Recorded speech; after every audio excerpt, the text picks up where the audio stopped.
are you? Cabo San Lucas McCain. Dude, now, did you just go for the tequila? Is that the reason why you went? That's what I heard. No, but that's the reason I'm having all my stuff moved down there. I don't drink tequila. He's now a private investor. Ever for no reason? No, it's against the law. I've been banned in 4 different states. I either wind up naked or in jail if I drink tequila. And sometimes both. Yeah. Well, naked in jail. Yeah. And you have a new girlfriend named Bubba. Yeah, we're going to the San Quentin Ball. Maybe you just need to be an investor. He said he was going to lead. Start your own little brewery around here. Tequila. No. Little Jaybird is also in the house today. Hello. I do drink tequila, if you're wondering. Now, One Love. That's who is that? Raising Cane's. Raising Cane's. Yeah. He's got his little One Love visor on today. Absolutely. One Love. You know, if they send it, I'll wear it. Yeah. There you go. That's the rule. Hello, Mustang Survival. Hello. Yeah, hey. If they send it, we'll wear it. We'll wear it. No I doubt. do love my K2 cooler. Hey, this segment is brought to you by Lake Fork Guide, Johnny Geis, Despino Jim South Tire, and Paul's Farm and Garden. For all your pet and livestock needs, go to Paul's Farm and Garden, North Market in Shreveport. Today's show is going to be huge. We're going to get political. We don't get to do this very often. Yeah, this is kind of out of our realm a little bit. But the Caddo Lake possibility of the Caddo Lake National Heritage Area is the hub of a huge discussion right now. And coming up here at 11:15, I guess you'd say the sponsor, the author of the proposed Caddo Lake National Heritage Area designation, Senator Bill Cassidy, is going to be right here on the Hooking Up and Tracking Down show. And he's going to explain to us why this is a good thing. Yeah. In his estimation, why Caddo residents need to drop their fears and to fully appreciate, this wonderful gift of the federal government stepping in to help out. And I think that's a fair assessment from our point of view. Well, what you just said is what makes people nervous. Sure. The federal government stepping exactly. in. That makes them nervous. And understandably. Yeah. I can't think of many opportunities that our country's had where the federal government stepped in and things got better. It didn't. Let's start with Social Security. Yeah. Then we'll move to welfare. Yeah. We're just now getting them out of control of the red snapper off the coast of Louisiana and the state back running it. Income taxes. Yes. I mean, let's just be real honest. Name me a program that the federal government has implemented that was successfully run. Silence on the radio. Still crickets. Yeah. Exactly. Obamacare. Yeah. Hey, there you that's go. a winner. That's a great success. Thank you. That's another feather in my hat. Well, we're going to give Bill Cassidy his opportunity to explain why it is. And we just got off the phone a minute ago. We had like a pre-tournament meeting, if you will, with his handlers, if you will. And I'm assuming both of them are attorneys of sorts. And they were saying, hey, look, he is listening. And if we don't think this is a good idea, then he's going to quit pressing for it. Well, I think he's going to dispel some of the myths and misconceptions about making this a heritage area and what goes with it, what the real facts are and what's going to happen. Well, he is at 11:15. He's going to be on. He will discuss what he considers to be the pros of this particular designation. Right. And then at 12 o'clock, we're going to have Danny McCormick on. And he essentially heads up the Caddo Alliance of people who are against this designation. Right. And he and Penny McCurdy are going to come in, and they hopefully will be able to shine a little bit of light. And hopefully they're listening when we've got the senator on, and because he's got some real pointed questions that I'm sure he's going to be asking. And if we're not happy at the end of this show with kind of where this is at, next week I will line up some people from the Cane River Heritage area to come on and talk about what it has done for the Natchitoches community. And that's what they're using as a model, they say, for this particular Caddo Heritage area is Cane River and the Atchafalaya Basin West. Right. And they're saying, hey, look, property owners there have not had any issues. If they have, we haven't heard about that. There's been no loss of private landowner rights. There's been none of these issues that, allegedly could potentially happen in this designation. Right. And again, it's all about preserving the history of an area and for generations to come. It's a lot of it, and in promoting tourism. From what I was told, that's essentially the goal, the essence of the whole thing is to promote the area. It's a big marketing tool, right? And apparently an influx of maybe $200,000 a year to help do that. Build water trails and land trails, things of that nature. Does that go all the way up? Does this area take in Jefferson? It's west of Jefferson. It goes from west of Jefferson all the way just short of Plain Dealing. Okay. East and west, and then I want to say as far south as Blanchard. Okay, because like 900 square miles. Well, like the Cane River Heritage Area is at least 35 miles long, because that's the length of Cane River. So, and there's all. But how much does it extend beyond the banks of the river? Now that I couldn't tell you. I can get a map of that, and I'll learn more about that. I can find that on the internet while we're sitting here looking at that. Well, those are things that are concerns. I'm sure some miscommunications, lack of communication being one of the biggest culprits. Exactly. Mike. What'd you turn Mike off for? He was yelling at me right there. He just got back. I had to cut it off. Doing a million things. I'm just thinking, I'm thinking you knew something we didn't know. Yeah. Whatever Mike's going to say, don't listen. No. Well, you can listen. You just have to make sure the kids don't listen. Run through a filter. I forgot what I was going to say. We're talking about the actual size that they're concerning here. 900 square miles. Yeah, size doesn't matter, but that's what I was going to say. That it's really kind of funny to me and other people. I didn't figure this out. Somebody else did. That it runs west to east to south, and it just butts up to, but does not encroach on, the Haynesville Shale.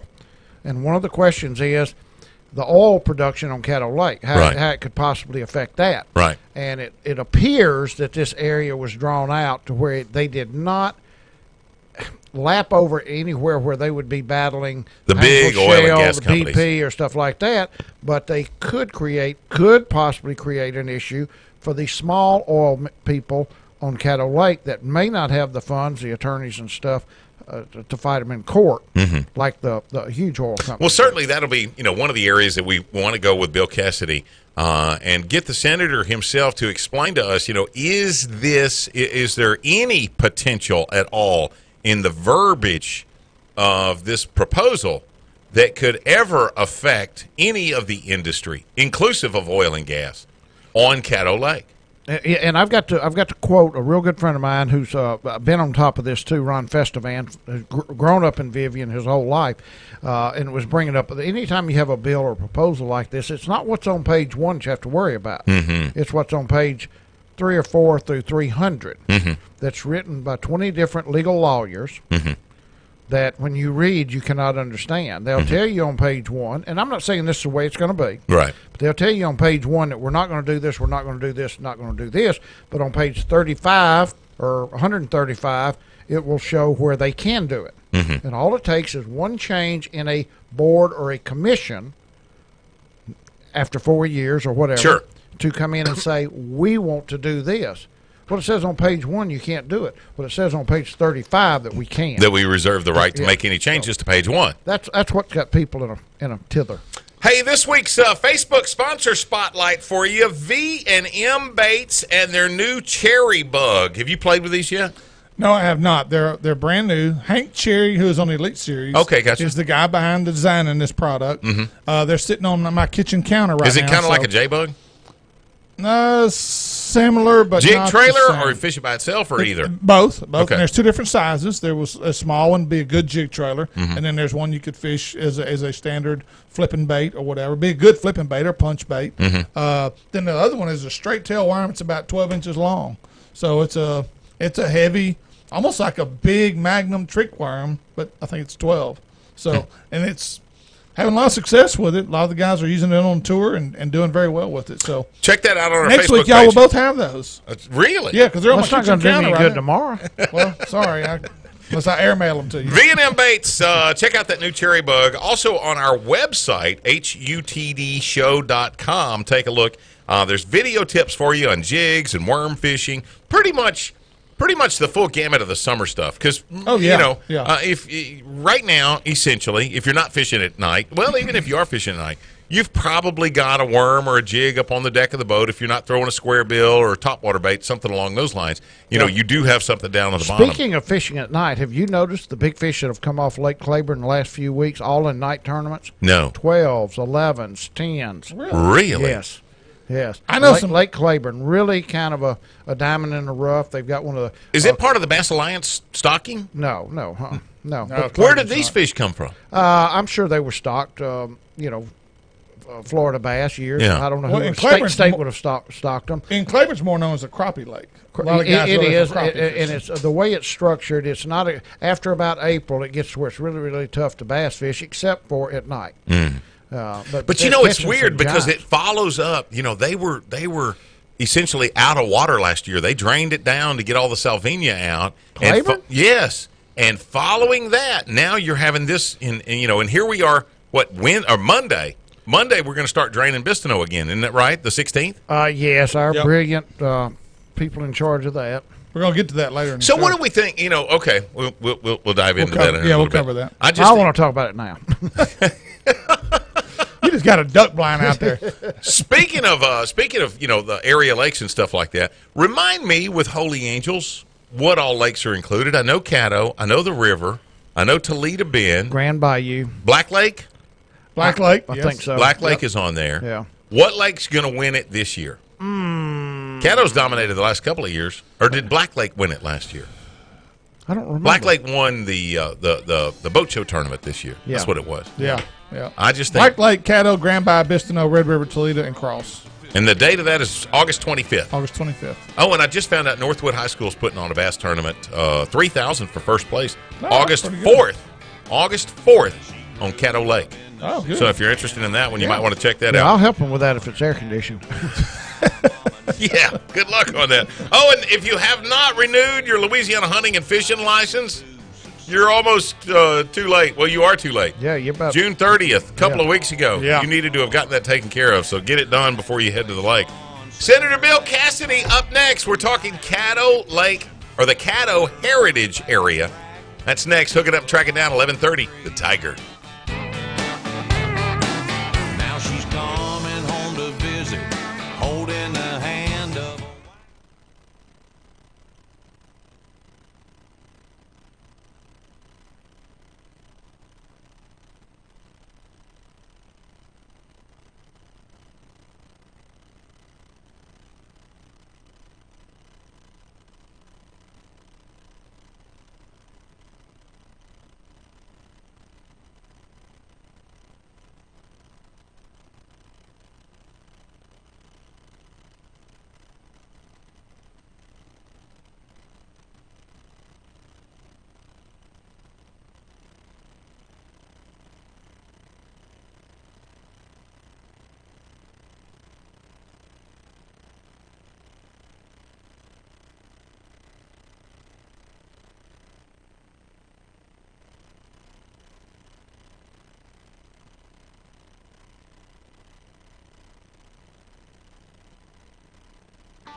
Hook It Up and Tracking Down is proud to be associated with our fine sponsors, Daiwa Samurai Braid, J&J Exterminating, V&M Baits, and Toledo Town and Tackle, the best tackle box on the bend.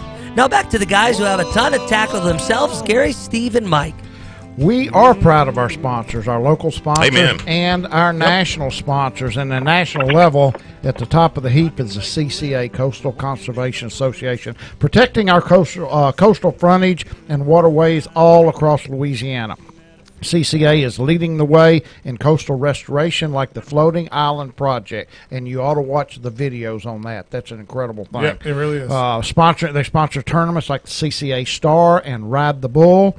They're fighting the fight for waterway access issues, which affects BASS coming to the state of Louisiana. Go to ccalouisiana.com to learn more and become a member today. That's ccalouisiana.com. And it is our privilege to have on the phone Louisiana Senator Bill Cassidy. Senator, I know this was unintentional, but somehow or another, you have found yourself in the middle of a hornet's nest, brother. Hey, man, thanks for having me on. I am in a hornet's nest, and I apologize. I apologize to everybody whom we did not communicate with or reach out adequately. And, of course, we're talking about this National Heritage Area. But let me defend myself a little bit. That's exactly what we've got. You know, as show hosts, you know, we all still have our own opinions of things like this. And a lot of times when Big Brother gets involved, we tend to shy away. We tend to have our doubts as to the outcome of that particular situation. And I know that, you know, with Louisiana at the best interest, its best interest at your heart.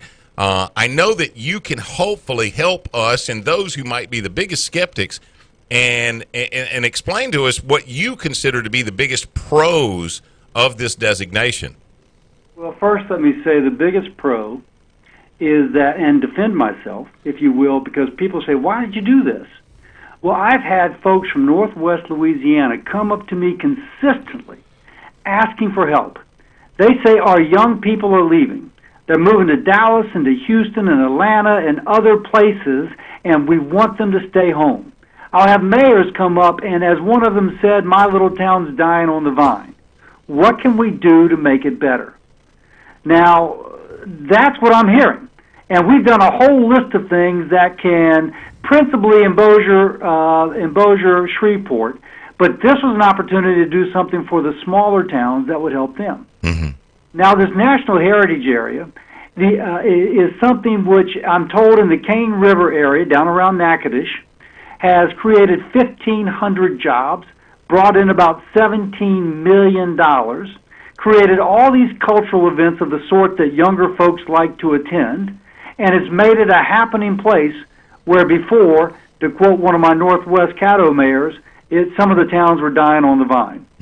It's not the end all, but it is part of what we can do.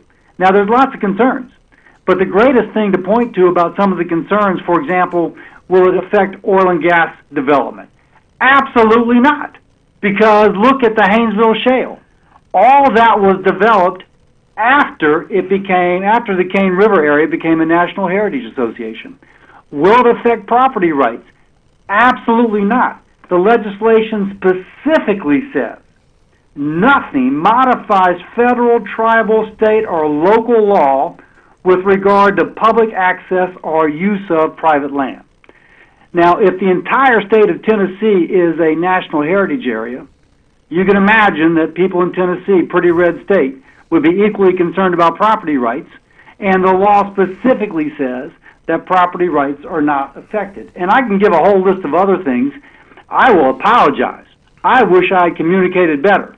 But I won't apologize for sticking up for small-town mayors who say they want some help. Let's keep our young people home and trying to find a way to keep some local tax, some federal tax dollars that we pay in Louisiana to keep our young people home.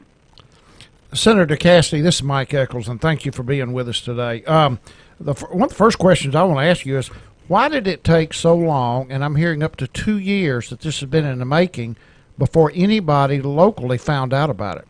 Well, I was told local people knew about it. Well, that's not true, sir. But again, I will go back to my apology. No. I apologize for not communicating adequately. And I was just under a misunderstanding that people knew about it. Okay. But that said, let me say one more thing. If people don't want this, we won't push it. This is about the Caddo community. If the Caddo folks don't want it, we won't push it. Well, you know, let's just dispel a few rumors then. Let's just kill these rumors. One rumor: the federal government could step in, and say that outboard motors could no longer be used on Caddo Lake. Absolutely false. Think about the entire state of Tennessee. They use outboard motors all over those lakes and rivers. Okay, let's dispel another rumor. As a landowner, possibly in the designated area, if I wanted to plant a garden, I would have to apply for a permit to plant a garden in my own yard. Absolutely false. Again, it does not affect property rights, but I go back to the fact that the Haynesville Shale was developed within a National Heritage Area, and that is property rights, mineral rights, and water rights, and there is no effect on local and state law. From what we're being told, the National Heritage Area designation is essentially for marketing the area. Is that right? They give you some grant money to leverage local dollars to create cultural events and historical pathways. So part of the history of Caddo is, I'm told, it was the first place where offshore oil development took place. Amen. As an example. Now, that's history. And you want to augment that history. You want to just show that history. So it is essentially grant money used to leverage. So, again, Cane River is used to leverage about $17 million total. So it's just tax dollars we pay to the U.S. government coming back to our local community. All right. Now, here's my final question that I've got in this. How did you come up with the proposed area, the boundaries north, south, east, and west of what that would be? There's folks who've been working on this for a while. I don't at all claim to know Caddo as well as the people in Caddo. And I can get you detail on that, and I don't have that detail with me. But again, if people don't like those boundaries, we can probably change the boundaries. I mean, the fact is that we're not going to do this unless Caddo wants it. And the only reason we're doing it is because I heard from people in Caddo, we want something to help keep our young people home. And this seemed a way, and we want to get some of our federal tax dollars back. This seemed a way to do both. But we're not going to do it unless the folks of Caddo seem to be in favor of it. Well, Senator Bill, this is Steve Graff. I live in Natchitoches, and I'm totally aware of what Cane River Heritage Area has done for the area of Natchitoches along Cane River. And when you're talking about the size of Caddo Lake, looking at the map of the Natchitoches area, Caddo Lake is really a drop in the bucket. It's a small area that we're really talking about overall, even though it goes from Jefferson down towards Caddo Lake or through Caddo Lake. Of course, Jefferson, and this is about preserving the history of an area. And, of course, a lot of people don't. Jefferson used to be the state capital of Texas. So I can see why you're encompassing Jefferson area into this project. I'm surprised, and I told Gary Mike a while ago, I'm surprised that Caddo Lake hadn't already been declared a heritage area because of the history of that area. Partly people don't appreciate what we have in our own state. We are such a special state. And sometimes we sit on treasures and we don't know that we have the treasure. But I love when you go to Natchitoches. And Natchitoches has done a fantastic job of emphasizing the cultural. Yes. I know a guy in St. Mary's Parish who bought a second home in Natchitoches because he wants to take advantage of the cultural activities that occur in Natchitoches, and it's easy to get to. So instead of going to Colorado, he goes to Natchitoches. Now, what we want to do is have people appreciate cultural events, historical acknowledgement to be emphasized, and you diversify your economy, and your daughter, who may think she has to go to Dallas to get a job in the service industry, can stay at home and make a job in our community and raise her children in our community, and she grows up to be, or children grow up to be from Louisiana and be LSU fans and not a Texan, and to become a University of Texas fan. That's my goal. Okay, Senator Mike Eccles again. And let me ask you a couple of questions. They can really be yes or no. Do we have your word in your position that nowhere in this bill or proposal on page 1 or page 152 is it written that in 10 years from now, whoever is on this board or commission can come back and affect, first off, private landowners anyway? It says specifically in the thing that nothing modifies any state or local law as regards use of private land. Okay, and there's no way it can affect the oil industry on the lake? No, sir. If you look at the Cane River, and Steve can speak to that, Haynesville was developed after it became designated as a National Heritage Association, and the Atchafalaya Heritage Area in South Louisiana has all kinds of oil and gas development. Yes. And there's no way, and I'm just bringing up the points that I'm interested sure, in. Right. Sure. There's no way that it can affect the fishing rights on the lake, boat motor rights. Absolutely no not. way it can affect the duck hunting. Absolutely not. Think of South Louisiana. This is in the Atchafalaya Basin. They duck hunt like crazy up down there. Yeah. And so we just can look from experience in Louisiana and know that it doesn't affect duck hunting. Can I throw one more skeptical ring or iron into this fire? Yes, sir. I know you are not a proponent of big government. Not at all. So give us some peace of mind as to why it's a good thing to involve the federal government in our, if you will, our local business. Why shouldn't the two states, Texas and Louisiana, be doing this? A couple things. One, we pay a lot of federal taxes. Yeah, we do. So one thing I hear from folks is they'd like to see some of their federal tax dollars coming back. So this is a way to return some of those federal tax dollars. Secondly, this doesn't happen without local leadership.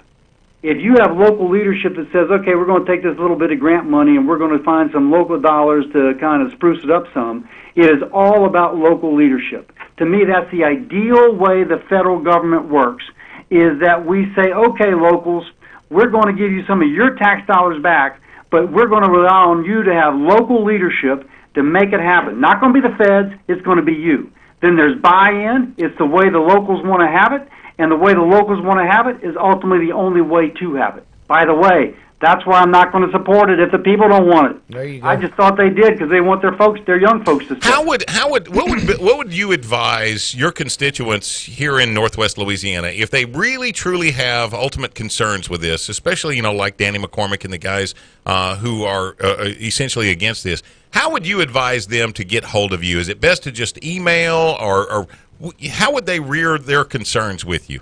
So a couple things. We have a frequently asked question on our website, cassidy.senate.gov. Stephanie McKenzie is our local person in Northwest Louisiana. She's been meeting with folks. We are going to have a scheduled I've been reaching out to people individually, but we're going to have a scheduled kind of either on the telephone or whatever's more convenient and timely meeting, and we'll let people know about that. And then, of course, they can email and call my office.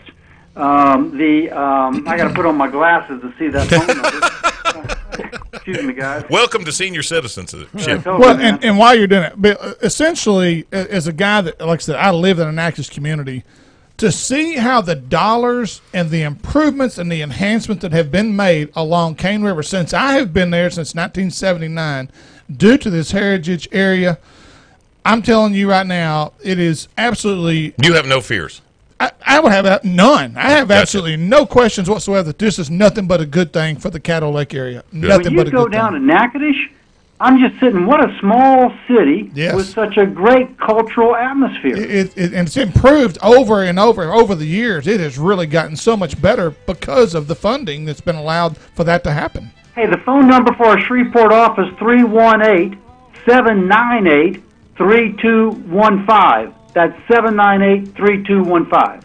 Senator Cassidy, thank you. Yeah. I really appreciate it because we've been in the dark on a lot of this, and I'm hoping that you will continue to get this information out and incorporate the public opinion on this, because I would hate for there to just be a rumor that this was a bad thing or a rumor that it was a good thing to ultimately prevail in this. What I would hate is if we pass up this opportunity and somebody loses their children to another town and they never move back, and we had the opportunity to create an environment in which they would stay. But that's my call. That's not my call. That's the call of the folks in Caddo. Thank you, Senator Bill Cassidy. Thank you, sir. Appreciate you. Okay, so what do you think? I'm still on the fence. Okay. I'm still on the fence. Steve, where are you at on this? To me, it's a win-win. I don't understand. You don't live in Caddo. Hush. I don't have to live in Caddo. You're right. I want to. You shed some insight that I think is valuable. I really do. Yeah. Well, I think that when Danny McCormick and Penny McCurdy get here at 12 o'clock, hopefully they were listening to the interview, and maybe the senator just squelched some of their concern. The biggest mistake was they did not do a good job. Exactly and right. And he, for that, apologized. And when you say federal government's fixing to get involved, people panic. And they also bring up a deal about, Cassidy and them, about this so-called Caddo Lake Commission that brought this information to them. And nobody that lives in Oil City and Vivian knows who in the world this commission is. Never heard of it, don't know who's on it.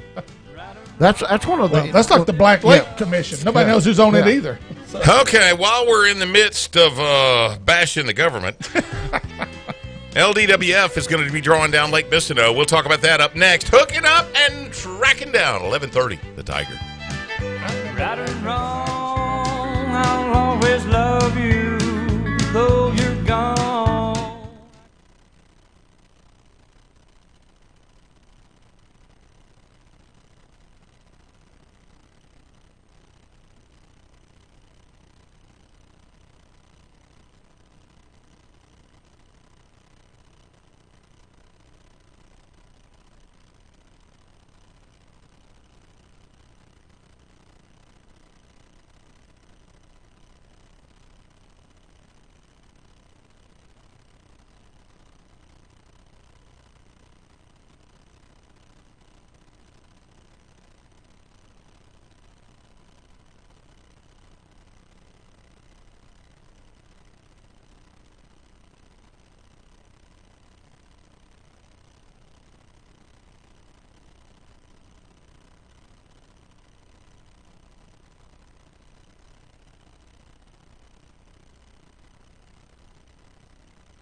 Check out our website for news and info that's sure to make you a better outdoorsman. HUTDshow.com. This segment presented by Groove Fishing, Toledo Fiberglass, K2 Coolers, and Nichols Department Stores. Selling the finest brands in guns, ammunition, and hunting accessories. Nichols Department Stores with 5 locations to serve you. Once again, here's Steve, Gary, and Mike. And, folks, get ready because it's fixing to happen again. The 5th annual Fishing for Angels Bass Tournament, August the 25th. Write it on your calendar right now. Pull over on the side of the road. Put it in your phone. Do what you got to do. It's out of Red River South. $5,000 first place guaranteed. Proceeds benefit the residents of Holy Angels. Scramble format, just like it's been in the past, but they've added some lakes. Black Lake, Caddo, Granby, Bistineau, Red River, Toledo Bend, and Cross Lake this year. First cast, 6:30, must be in weigh-in line by 3 at Red River South. Marina or Mike Eccles will disqualify you. Registration is He Thursday. disqualified his own brother for being late one time. His own brother.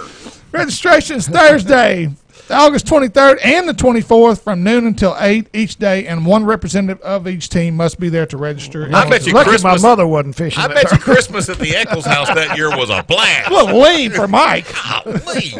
His own brother. You Obey got to the go. rules. Sorry you had 35 He didn't pounds. even get a turkey leg. No.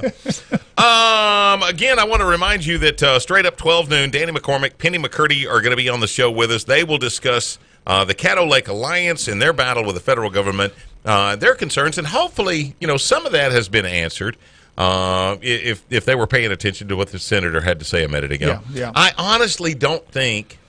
I think his biggest fault, as you said, was the fact that he didn't get enough public information. He thought he talked to a mayor and he talked to a few other people and thought, well, you know what, this is a great idea. And from the sounds of it, in his estimation, it is a great idea. Yeah. But I think that when it all boils down, if he had gone in maybe and just proposed this to people and told them what it was all about, maybe there wouldn't be any confusion there. And I'm going to say this not in a negative way, but you're dealing with an older generation of people around the Caddo Lake. No, we don't like change. Yeah, exactly. No. And I think they got real nervous real quick when you're infringing on their area, and understandably. Yeah. And again, they didn't do a good job. I still think somewhere in that 900 square miles that there's somebody that's got 900 or 9,000 acres that's fixing to make a bunch of money off this. Do you really? Absolutely. I wonder how. Somebody pushing this has got an agenda. I'm trying to think in Follow the the money. Natchitoches area, the only people that I could see really benefiting from this may be real estate people. Louisiana politics. I mean, they write we they have the write best track books record. about it. They make movies about it. Yeah, but I think somebody pushing this is going to make a fortune. Well, we're going let's to look at it like this too. Let's take Toledo Bend, for example. The Texas side of Toledo Bend has been horribly developed compared to Louisiana side. Yeah. Think about it. Yeah. Caddo You Lake. can go miles and miles and miles without a boat launch on the Texas side. When you look at Caddo Lake, one of the most scenic bodies of water in our country, to me, has not been. It's like a secret here. Caddo? Yeah, to this area, not to this area, but to the nation. So it hadn't been promoted. No, you're as a major attraction. I think you're the victim of more misinformation. Do you realize that one of the biggest destinations of the Japanese anglers is Caddo Lake?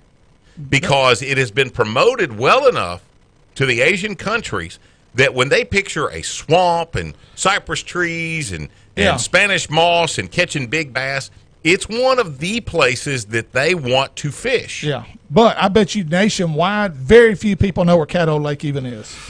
On a nationwide, I don't know. I'd argue that. I really don't. I just look at the development of the area. But I will say that as the reason why I say that, because it hasn't been fully developed like Caddo Lake is probably capable of being developed. Well, if indeed this is a marketing tool, then that will certainly help to squelch some of the unaware. I love Caddo. I think it's one of the most prettiest lakes I've ever been on. Okay, let's move on. Lake Vistano's fixing to get drawn down. Let's go more negative. Here we go. Tell me this: on Monday when they start the drawdown, do they pull the gates all the way open and 10 days later you don't have any water? It drops about an inch a day. Okay, an inch, 2 inches. An inch a day. That's all. Yeah. Well, okay, and the most they can drop it is 7 feet. Is that correct? Yep. Mm-hmm. Yep. All right. Now, I'm just speaking for Caddo now because I hadn't been on Vistano in a good solid month. But on Caddo, the last 3 Saturdays, and I have fished all over the lake, from James Bayou to Bradley Canal, I hadn't seen not even any dead salvinia. None anywhere. Right. I agree. I don't know if Vistano is seeing the same. Now, they tell me there's a bunch of salvinia that was like up around Clinton Lake or something like that, which I didn't go in there, so I couldn't testify to that. Yeah. But assuming Vistano is in the same shape, Mother Nature kicked the crap out of the salvinia this year. Yeah. What would be, if you were siding with Wildlife and Fisheries on this, what would be your rationale for drawing down Vistano again? The only thing I can think of, their guidelines say that they fly the lake in June. Mm-hmm. And if there's 1,500 affected acres, then they draw it down. Mm-hmm. There is not 1,500 acres affected, nowhere near that, yet they're still going to draw it down. Unless you pull in the bar pits. Well, there's everything on every lake has got drainage. Yeah. Every lake's got drainage. Sure. Yeah. So I don't think you can use that. The only thing I can think of is, what I don't like is, well, let me back up. LDWF has done everything possible to fight salvinia. Sure. They have. Yeah. The only thing they have not done is monitor the spray boats. One of the biggest ripoffs ever to hit the state of Louisiana. You're spending the money, but you're not watching how it's being spent. Because, and they won't listen to you when you tell them you watch somebody sit for 30 minutes or an hour spraying open water, spraying trees. I watched them spray dead kookaburra bushes on Vistano 2 days in a row. Not salvinia within a mile of there, and they were just going up and down the bank spraying dead kookaburra bushes. That's all they were doing. They might as well just taken the poison and poured it out. Yeah. Wow. But so that's the only thing that LDWF has done wrong.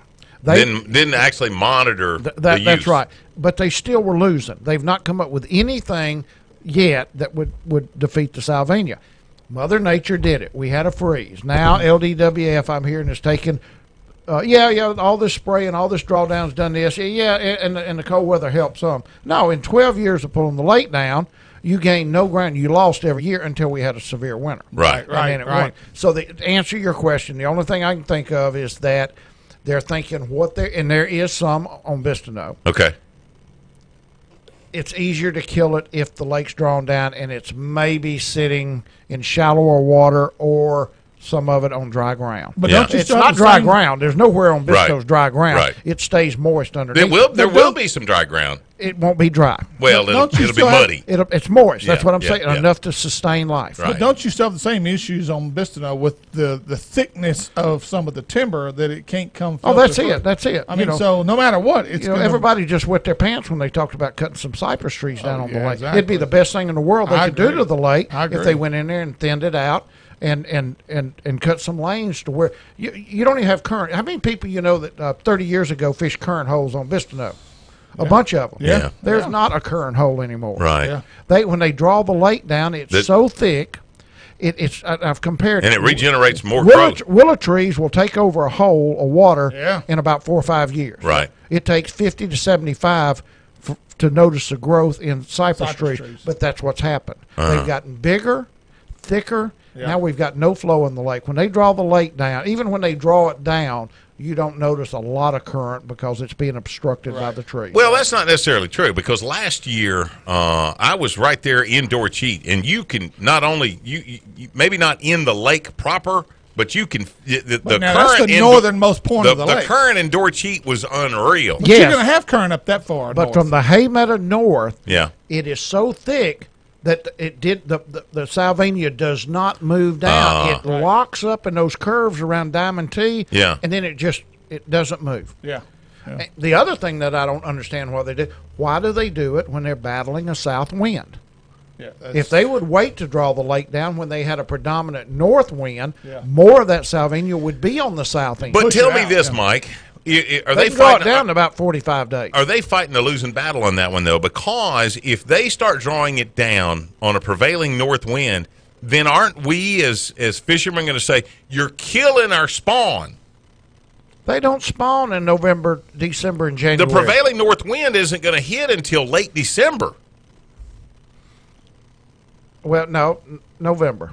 You'll have it in November. But if it takes 45 days for it to come down, then by, if you're going to leave it down at all, you've left it down January and February, well, shoot, it's not going to come up in time for there to be them drawing it down would have no more negative effect on the spawn than the people that are going out there catching 3 limits a day and selling the fish, and they're not. That's a real point of discussion. Is while it's drawn down, exercise some discipline. The fishing gets incredibly easy when they first start the drawdown, and when the lake is the currents in the lake. And it's too easy. It's a big temptation for a lot of people while you're out there. You've never caught so many 4 and 5 pound bass in your life, and you go out there and you catch a limit in the morning, and then you go back in the afternoon and you catch you another limit, and you catch. It's I don't think too much to ask to participate in catch and release exclusively on the lake during that time when it's so vulnerable. There's a petition going around right now started by, I heard it was Mark Hay, but I'm not sure, but I signed it on Facebook and forwarded it to stop to make catch and release for bass on Lake Bistono during the drawdown. I have no idea how far it's gone. My question I is, would be shocked if it helped, but I wished it would. What determines the drawdown period? What determines that? Because Saline Lake, for example, they're having a drawdown started June the 12th, 4 inches per day.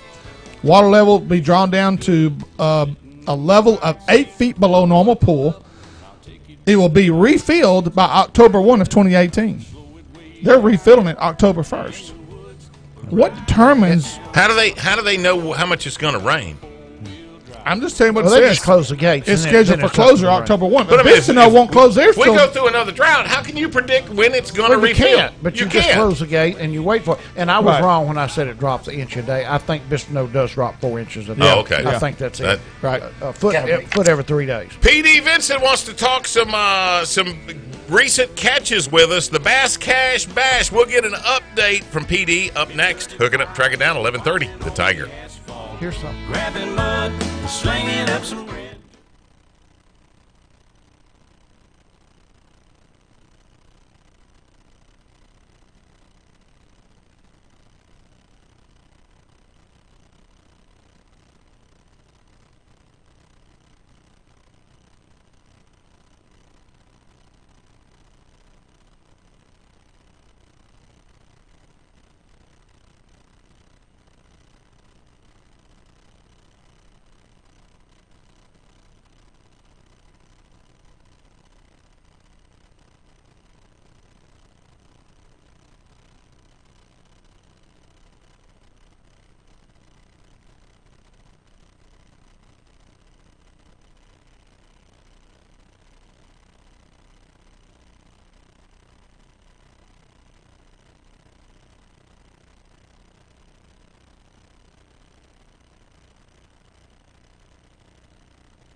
Make sure you check out our Facebook page, Hooking Up and Tracking Down Show, for awesome information and great product giveaways.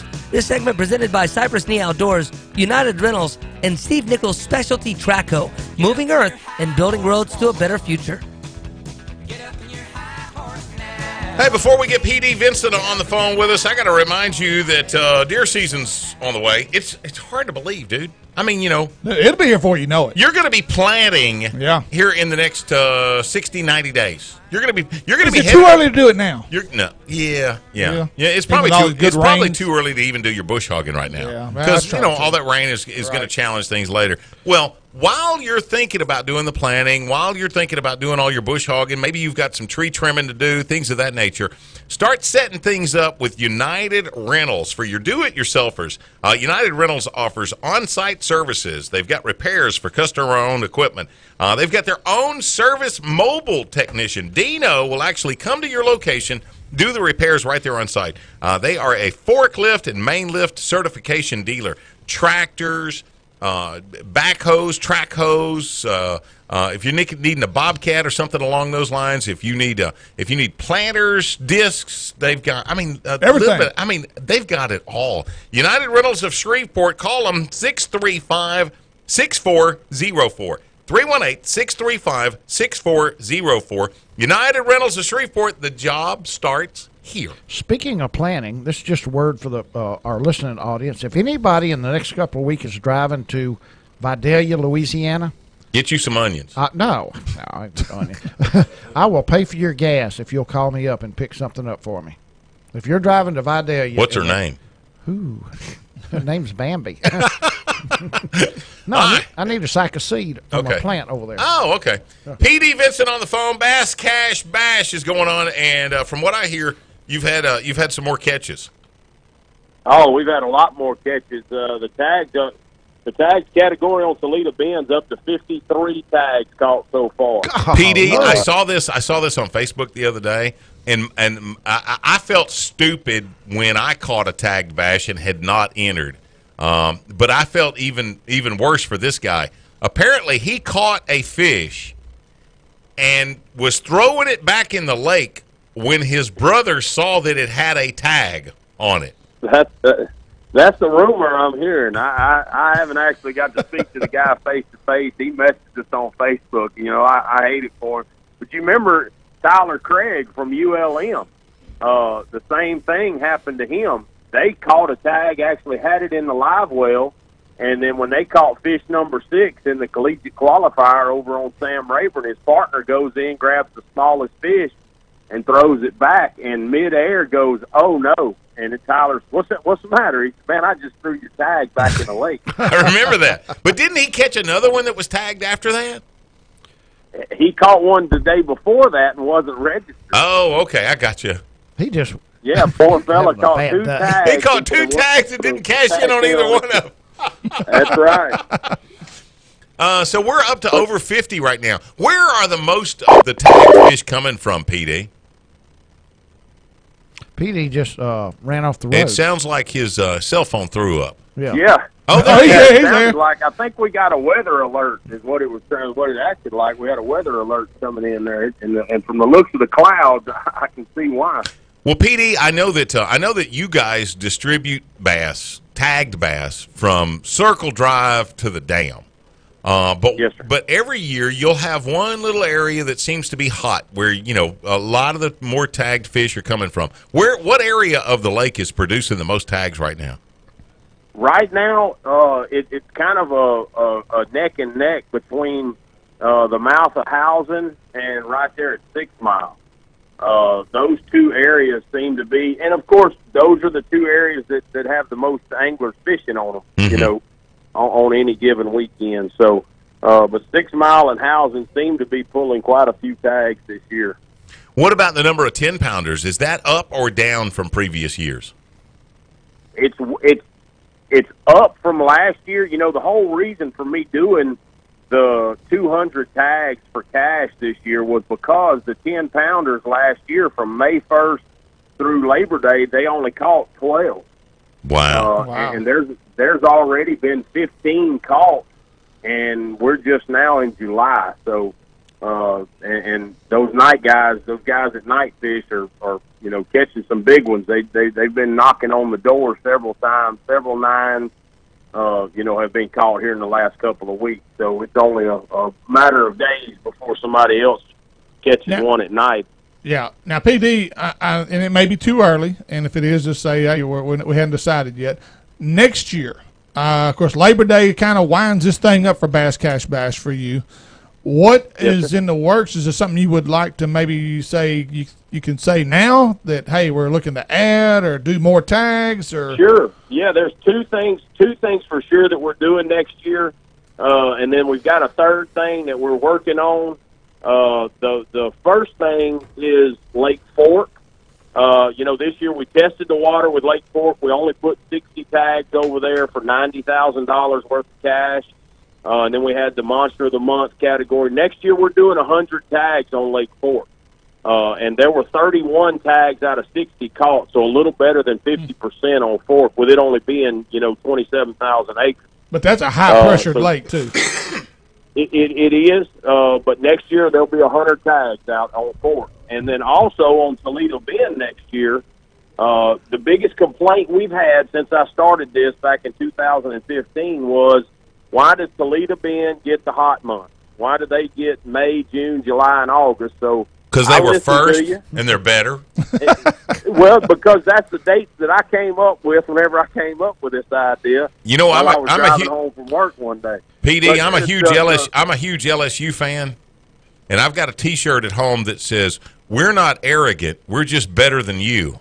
And that's Toledo Bend. Well, that ain't LSU no more, though. I listened to them. I heard what they had to say.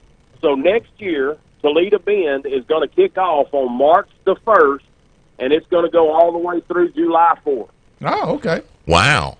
So all those spring guys that's catching those big 10-pound bass in March and April, there you go. Sign up, because you got a shot to win $1,000 on a 10-pound bass or $5,000 for the big bass of the year. In March. Will you keep the dates the same for Rayburn? Rayburn will be the same until somebody, if we start getting feedback from folks over there saying, man, we'd rather have it in March, April, May, and June, or February, March, and April, I'm going to do what the people want. If we get a lot of feedback one way or another. But everybody so far, knock on wood, seems to be, happy with how Rayburn's going. Yeah. What's the biggest, the biggest change that you've seen over the last few years in regards to the big the Bass Cash Bash? I mean, you started with just Toledo, and now you've got all these other lakes. Entry fee basically the same. Numbers of fish that you're releasing has grown. What about the participation rate? Is that on the upswing?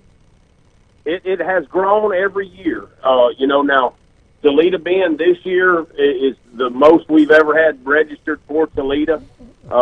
And so each year it's gotten a little bit bigger. Now, whenever you look at overall numbers, you got to factor in, I did add Sam Rayburn in the third year, and then I did add Fork this year. So if you look at the overall numbers, it's growing every year, number one, because we're adding the lake, but also because these guys are realizing this is not just a needle in a haystack.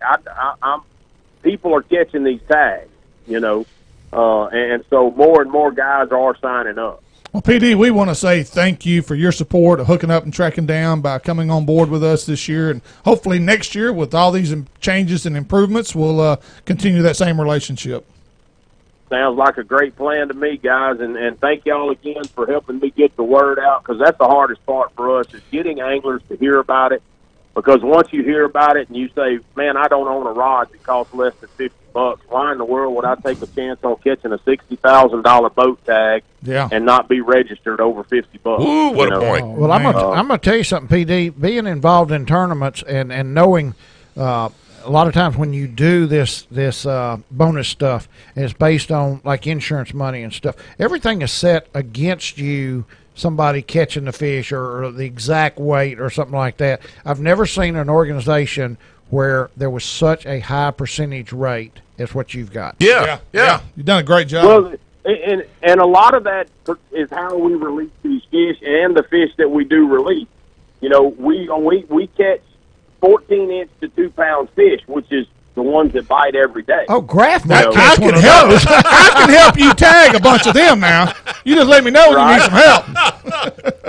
And we don't just go out in the middle of Toledo Bend where nobody fishes and catch these fish. We go to the mouth of 6 Mile where we know 1,000 people fish a year. We go to the mouth of Housen where 1,000 people fish a year. We want these fish to be caught. We need them to be caught, so we tag them in areas where guys are going to be fishing. You know, the thing about it is that what's incidental, and you know, and I'm sure you've thought about this, PD, but you've already kind of solidified the research that catch and release does work, and that certain 100%, and that certain fish will bite again. Yeah, after they've already been caught. Yep. And you know, the truck tag on Sam Rayburn this year was caught 3 times within a 3-month period. Wow! Holy cow! It was caught in December. We tagged it December the 26th. It was caught March the 4th, and again on April the 26th. Wow! Wow! That's awesome. Petey Vinson, of course, check that out. BassCashBash.com. $50 bill. You get in for. On Toledo Bend through, what is it, Labor Day weekend? Yeah. All the way through September 3rd. Yep. Amen. Hey, PD, thank you, brother. Hey, thank y'all for having me. And again, man, I really do appreciate it, guys. All right. If you're headed to Toledo, you better get her done. BassCashBash.com. It's a $50 bill. You'll buy that much in Cokes and Twinkies. One trip to Kirk Carver's, and that's gone. Sit tight. Danny McCormick and Penny McCurdy of the Caddo Lake Alliance up next. And we're going to find out what they thought about what Senator Bill Cassidy had to say a little bit earlier. Yep. That's Hooking Up and Tracking Down, 11:30, The Tiger.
Well, here comes hour number 2 of the Hooking Up and Tracking Down show. This segment presented by Stingray Line Cutter, Despino and Jim's Big South Tire, and the Red River Waterway Commission, dedicated to recreational and commercial expansion along the Red River system.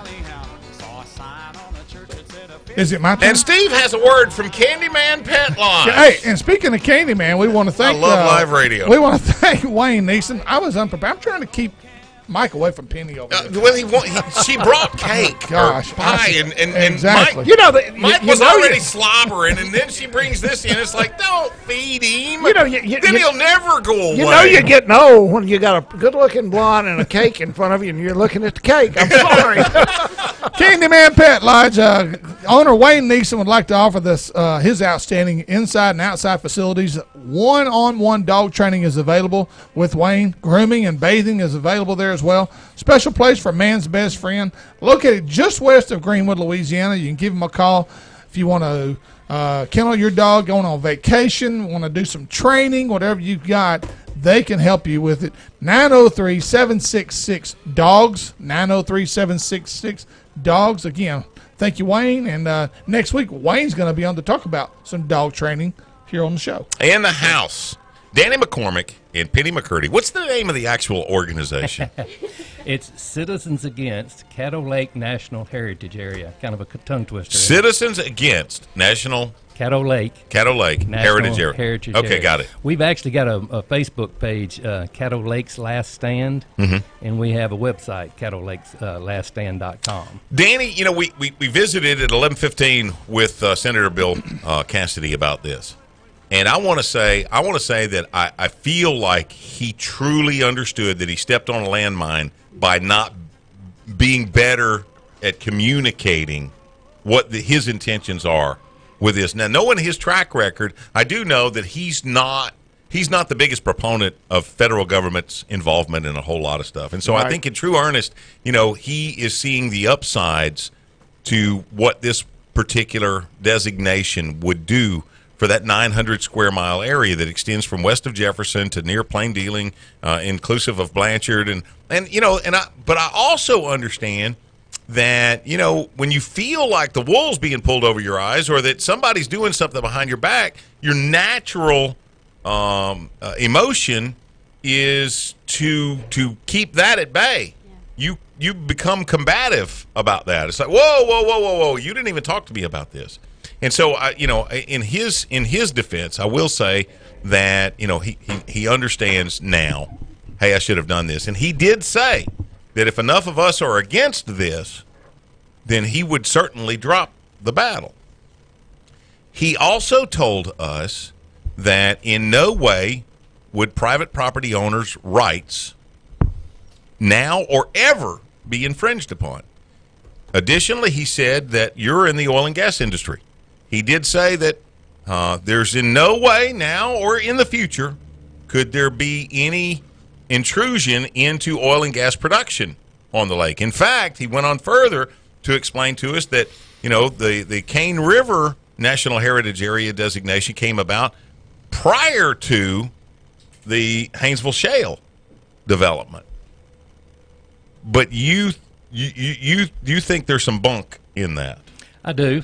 First, I'll have to say that we agree with the senator. I mean, on a lot of things he says. We agree with his conservative record. We think that he was misled by some people, and I don't know who that was. Not only is there no support in our community to speak of, but there's no knowledge of it even in the community up until just recently. What we're concerned, our main concern about this is these heritage areas have a history of being dominated by special interest groups. And we're concerned about the special interest groups that can come in and take over these areas. And like the senator said, these laws aren't federal laws per se that may get us, as much as it is these special interest groups influence local laws making by ordinances, by the Caddo Parish Commission or some of. Do you have an example of what kind of group? Environmental groups. Okay. We actually had one. We had a meeting the other day and at the Oil City State Park, and we actually had a member of one of these environmental groups that we believe and is concerned about our stance come to the meeting and spoke to us in what we perceived a very threatening way, you know. And that. Were you there, Penny? I was there. Did you feel threatened?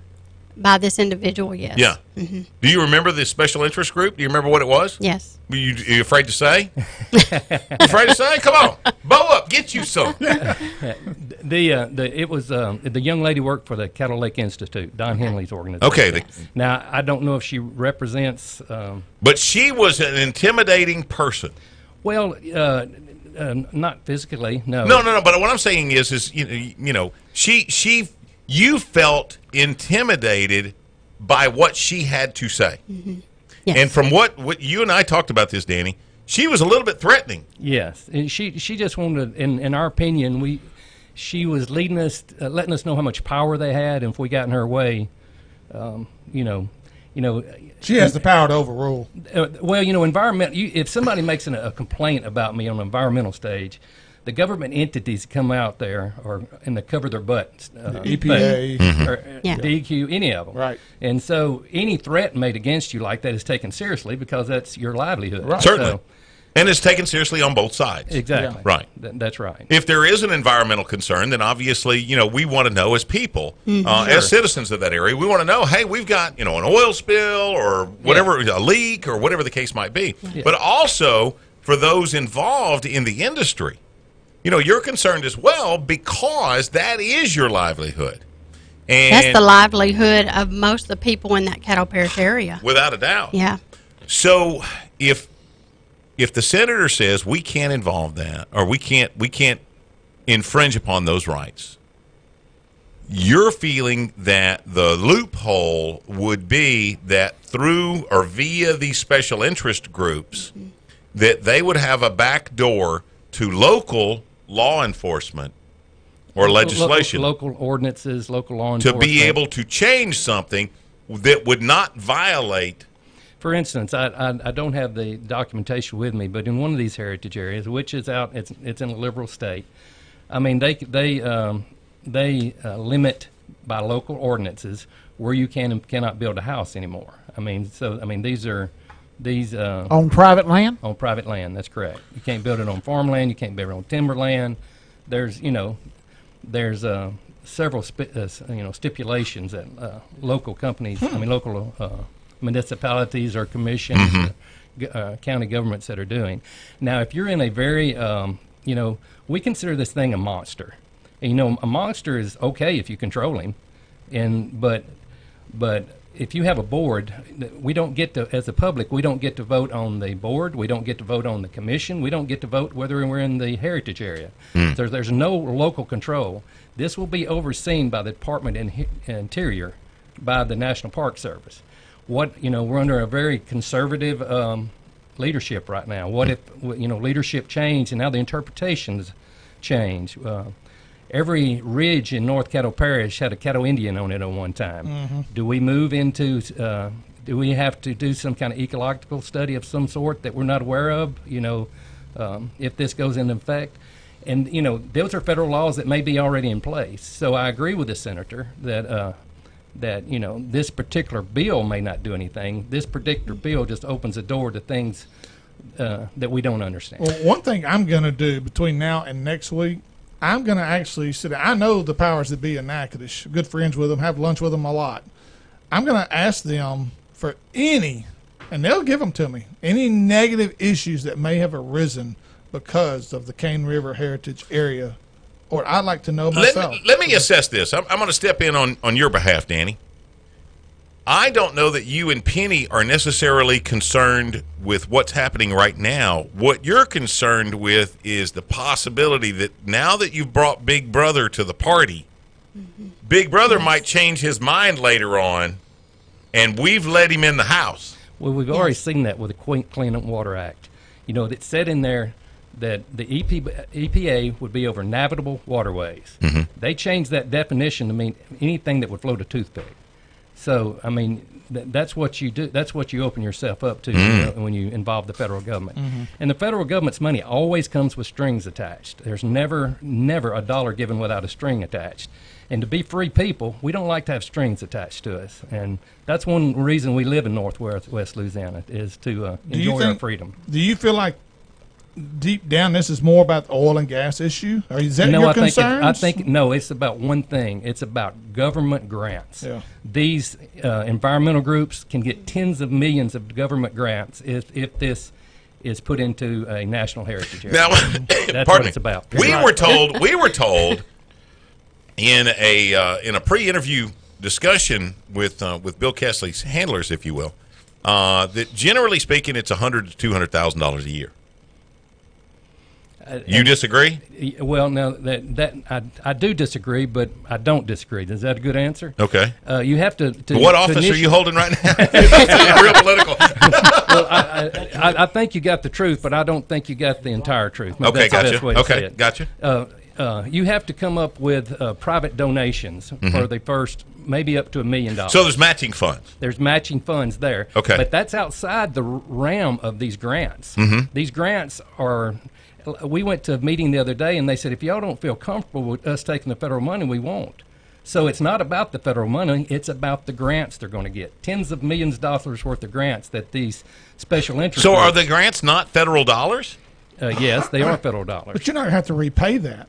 Well, most grants... You've already paid it, in my opinion, because you paid through your taxes. Actually, I think you could say we borrowed it from our kids and grandchildren. They say we're getting our tax dollars back, but we're not. Well, you know, Penny, Danny's been very vocal about this and appeared in a lot of media and things of this discussion. You know, but I want to look at a lady's point of view, not only just a lady, but a professional lady, a lady who has been probably one of the biggest advocates of Caddo Lake that I ever knew. Right. Where are you on this? What is Penny McCurdy's biggest issue with the whole thing? My biggest concern to start, number one, is that it was silent. Yeah. That it was not brought to our knowledge. Right. That it was in secret, and that the people were not for this because we didn't know about it. Mm-hmm.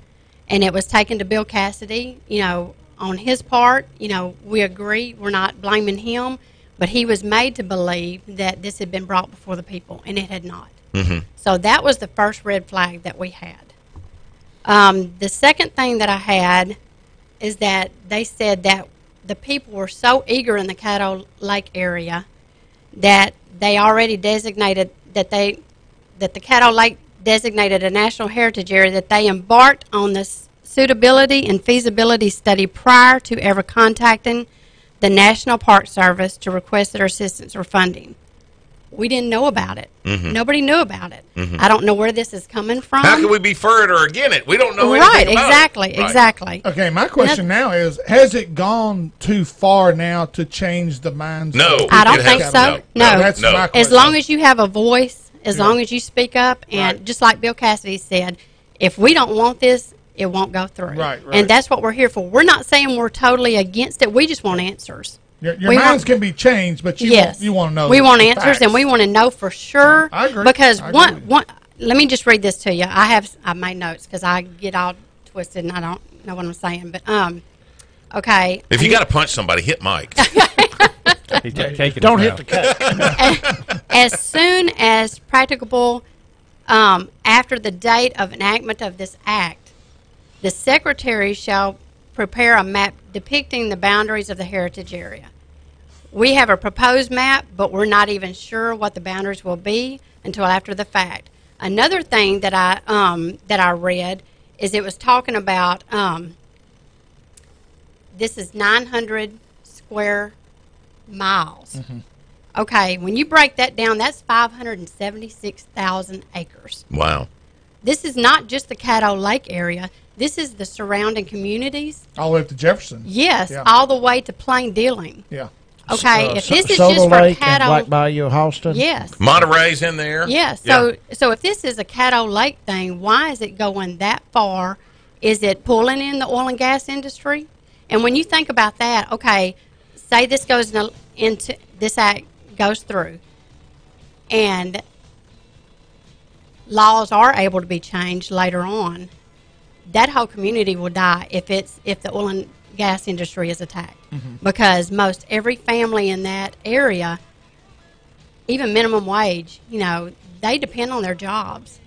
It's not just big oil companies up there. Right. These are normal people with normal jobs doing everything they can to make it, in the oil industry. We're not Exxon and well, if you get far enough back in that. the swamps, there's some meth houses in there. They're probably going to be able to weather the storm.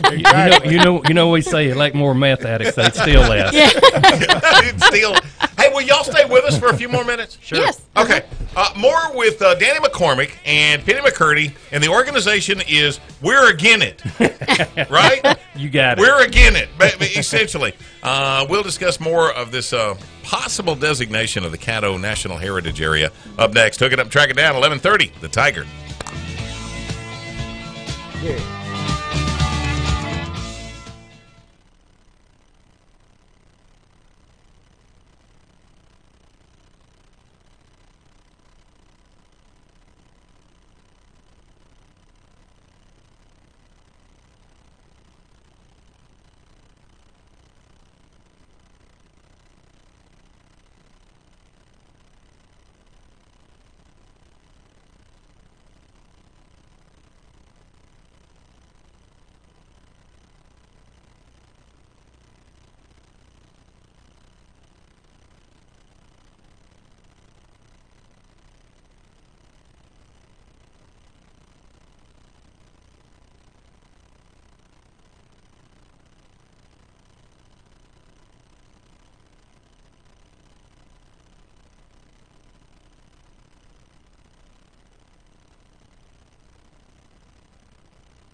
We are hooking up and tracking down 11:30 the Tiger. It's Gary McCoy along with the Ranger Iowa Pro staffer Steve Graff. The old mud hen Mike Eccles is here.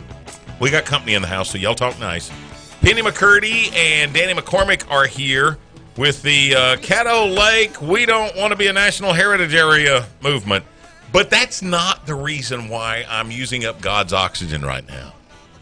I got one love. He has no microphone. See, he's at my mercy right now.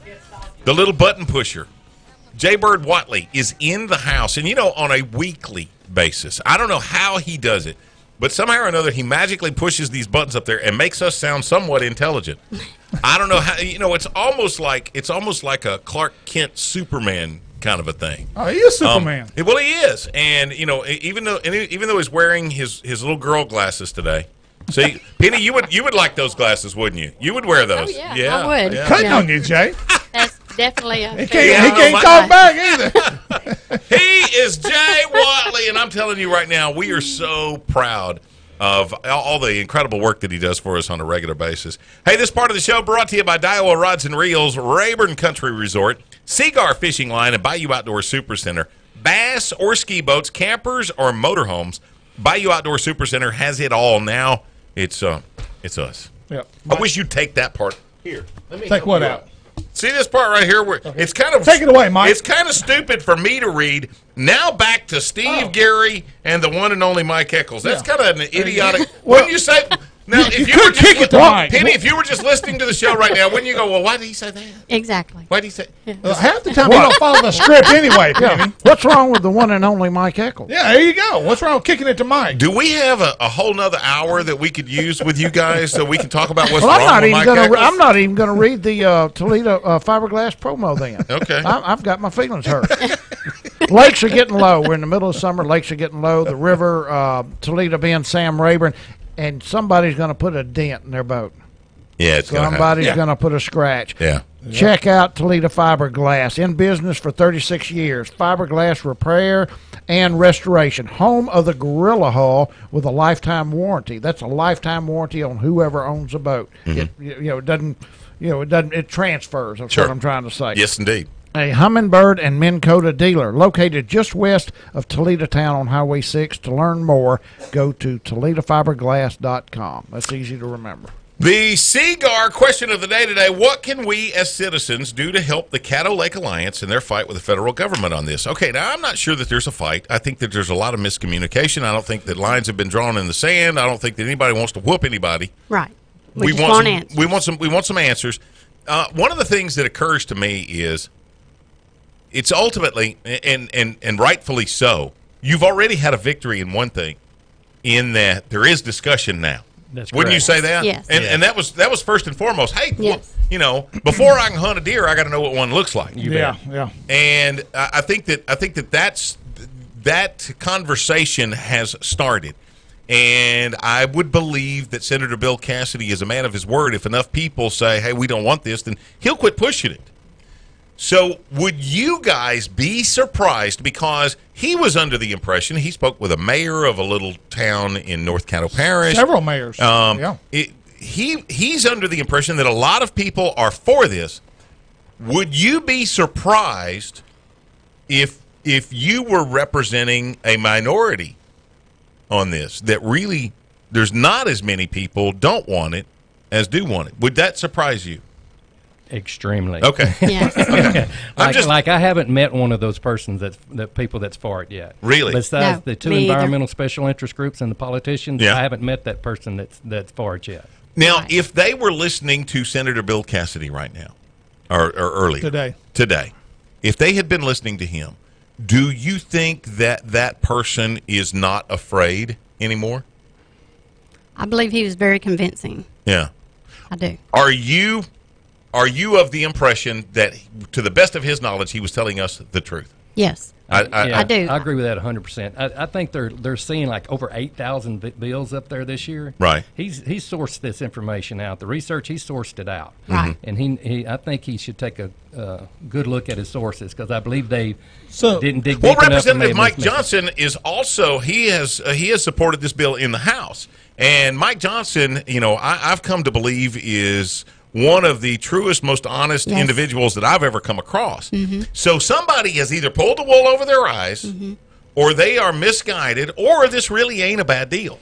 And let's talk about it like this, too. In Louisiana, Bill Cassidy is the sponsor. Mike Johnson is a co-sponsor. In Texas, Louis Gohmert is a sponsor. And Ratcliffe is a co-sponsor. Louis is a personal friend of mine. Louis Gohmert has been in Washington over 20 years. He sits on the Natural Resource Committee. He's very intelligent guy. Vice chairman. Yep. I mean, and East Texas is just as has little knowledge of it as Northwest Louisiana.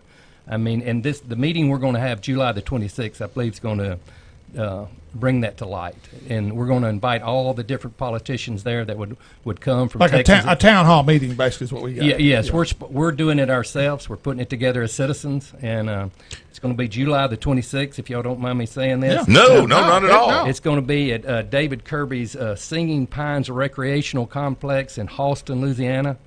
The physical address is 14905 Oak Street. Okay, now listen. For anybody that's wanting to go to this, that doesn't know much about Halston, where are we? Are we off of 71? Or are we on? Where? Highway 49 and go north and get off at the Halston exit. Okay, and you'll be within. Head back into Halston, and you'll be within a block of it. Okay, gotcha. Gotcha. It's very and David's nice enough to donate the facilities for us, and we don't have much money, so that works out very. Have good. y'all invited the senator or the representative to this event? No, we haven't, but we just set the schedule last night. Yeah. But that's would that be a big win for you? You bet. For either or both to be there? Definitely. You want them to be there. Sure. Texas and Louisiana, because this is a bi-state deal. We're just doing it in Louisiana because. Well, actually, it's not just a bi-state deal. I mean, this will be a federal deal if it goes through. Right.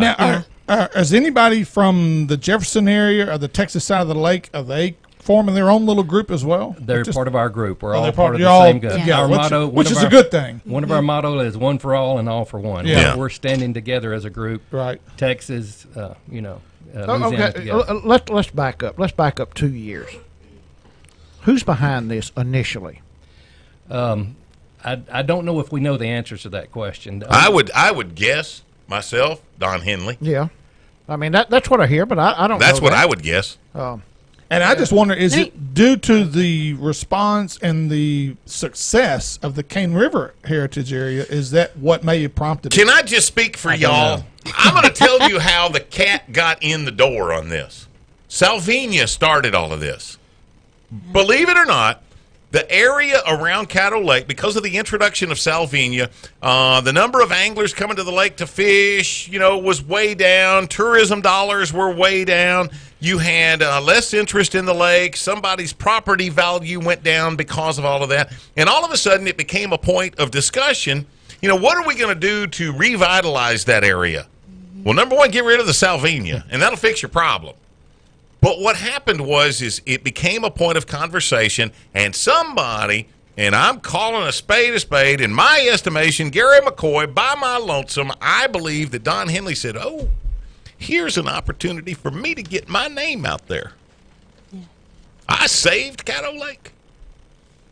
And thus, it initiated this conversation. That's me. That's my thinking. I'd like to tell a story. This lady contacted me this morning, and I've been talking with her. She was at the meeting the other day. She was actually a witness to the threat that Danny received at the meeting. But she and her husband own a lot of land, a lot of family land. And a few years ago, some people showed up at their house in black Suburbans, wanted to go on their private property and dig. They had an old house, old cabin there, and they wanted to go on their property. Well, they told them they weren't allowed, which in turn sparked a fight. And this couple had to go to Austin, Texas to get lawyers and fight against this private dig. Yes. You're kidding me. No. And what were they looking for? Artifacts? Indian relics, yeah. Or the cure to Salvinia. Yeah. Is there a dinosaur there? Their agenda, they said, was to put in parks and a museum on their private property. And they were fighting them to do that. They were just going to do it. Yes, they were going to do it. And I will say this much, and I'm going to name a name. The right-hand lady that was behind all this was Marcia Thomas.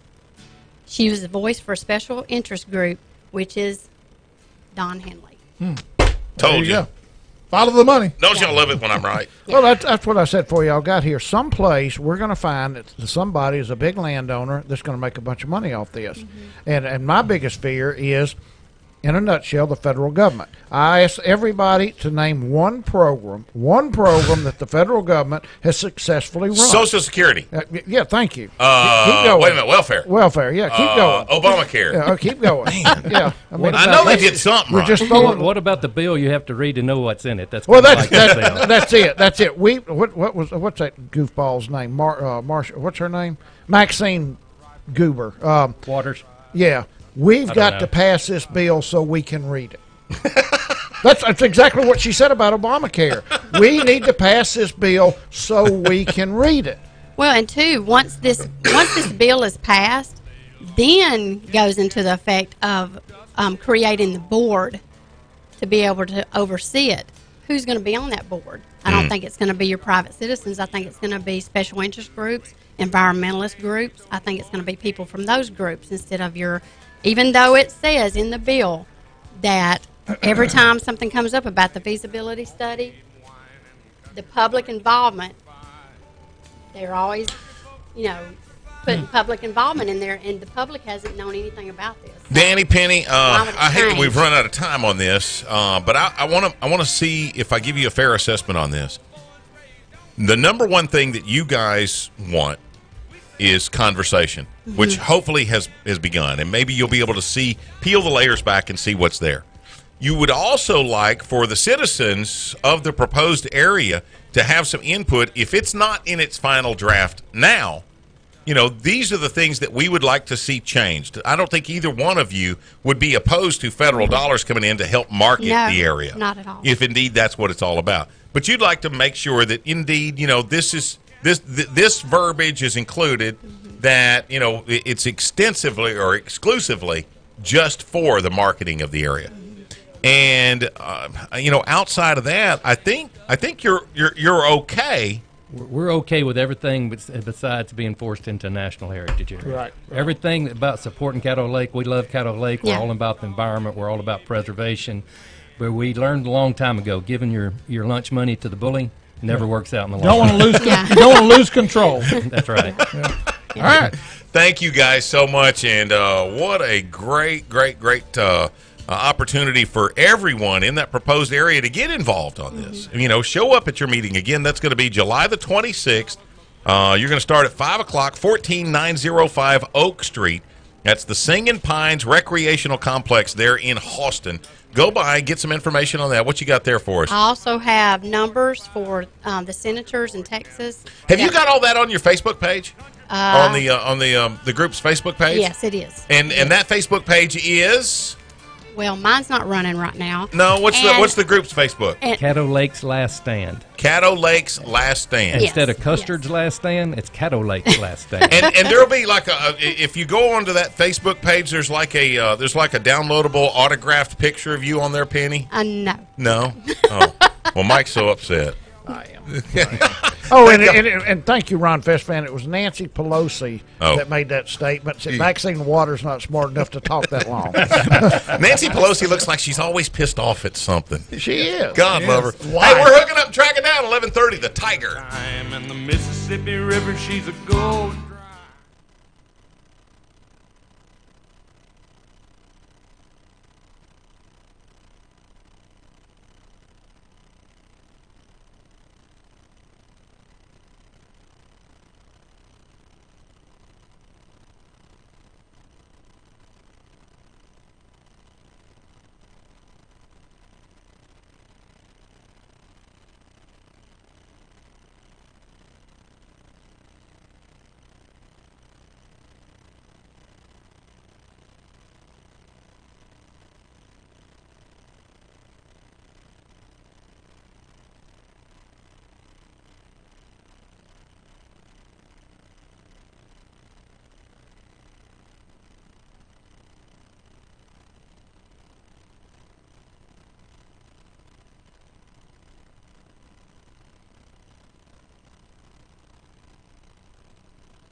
If you missed a segment of today's show, you can check us out Saturday mornings at 6 a.m. here on 1130 The Tiger for more Hook It Up and Tracking Down.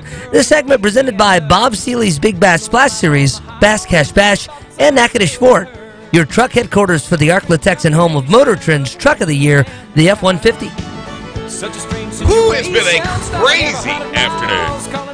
We are hooking up and tracking down 1130 The Tiger, Gary McCoy, along with the Ranger Iowa Pro Staffer Steve Greff, the old mud hen Mike Eccles, and it's all about Paul's Farm and Garden, your gardening supply headquarters. You know what? Finally, we're starting to get some rain. You might be able to put some fertilizer out on the yard a little bit. Inch and a half at my house in Natchitoches over the last week. Yeah. I don't think my pond has been this low in 5 or 6 years. And it rained on me all the way up here to 10 miles south of Shreveport. Is the rain coming from the south? No, it looked like it was developing between Shreveport and Natchitoches and going that way. Okay, this is the one time a year that isolated showers mean exactly that. You get exactly right. It'll be raining on one side of the street, not the other. Yeah, that's right. Well, Paul's Farm and Garden has fertilizer, pesticides, plant food, anything you need to make your garden grow. Don't forget about your food plots, as they carry several different types of product that will help your deer herd.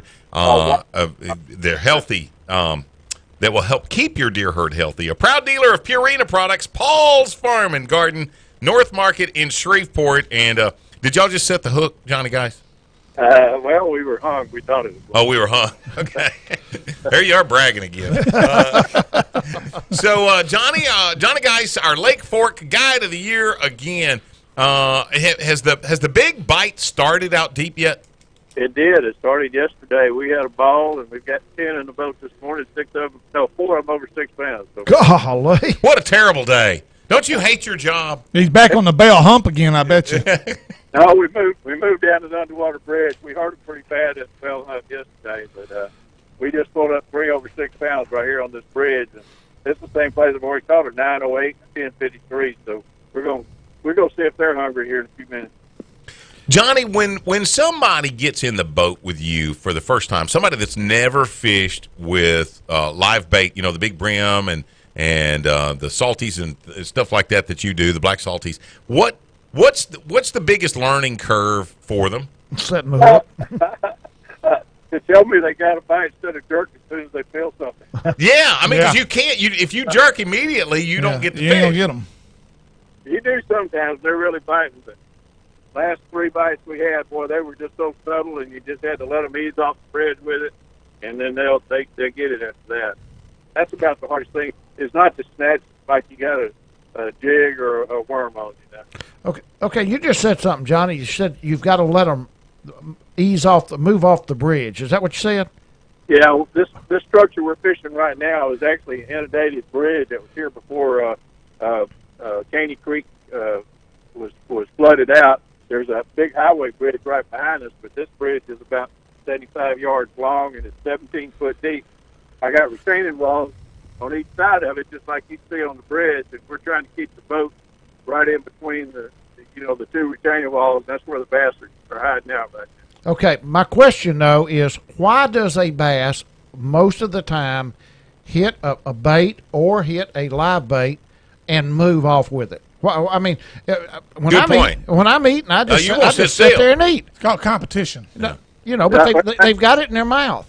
No, that's exactly right. When I'm fishing with the live bait, is structure spots where there's usually gangs of fish.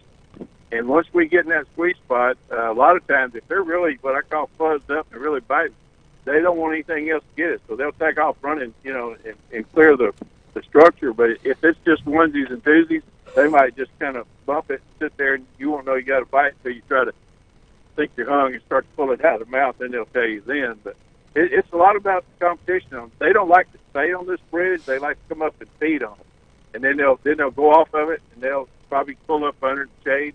In a minute, they'll come back over and run it again, see if any bait's up there. So the whole thing I'm trying to get to, do you feel like that's a sign if you get a bite, and I'm not talking about on a bridge, but I'm talking about on a cypress tree or something like that. If the fish picks your bait up and runs with it, maybe there's some more fish around there. Do you feel that's a sign that there's another fish there?